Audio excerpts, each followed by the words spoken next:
पहला सवाल तो ये है कि अखिलेश यादव ये आरोप लगा रहे हैं कि एसआईआर के जरिए यूपी में पीडीए वोटर्स का नाम जानबूझकर काटा जा रहा है और इस पर जल्द रोक नहीं लगी तो सड़क पे उतरेंगे, सुप्रीम कोर्ट से संज्ञान लेने की भी बात कह रहे हैं।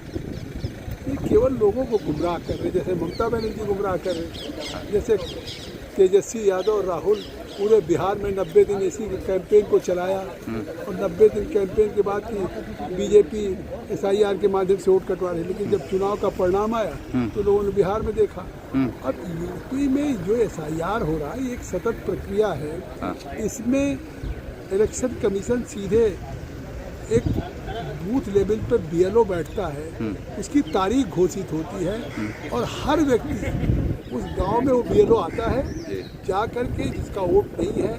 18 साल का हो गया वो अपना वोट देता है, ऑनलाइन उसका रजिस्ट्रेशन होता है।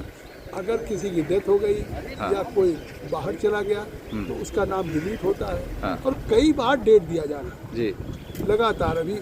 पिछले हफ्ते में डेट थी, उसके पहले थी। पूरे यूपी के हर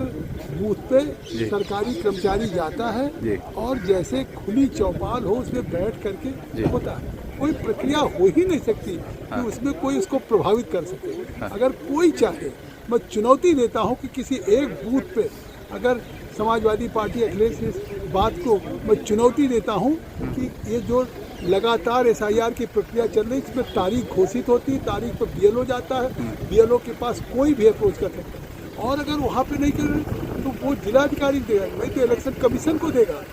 सवाल ही नहीं है कि ये केवल एक आरोप लगाना कि जैसे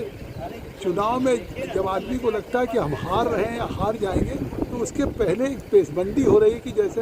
हार हमारी इसलिए हो।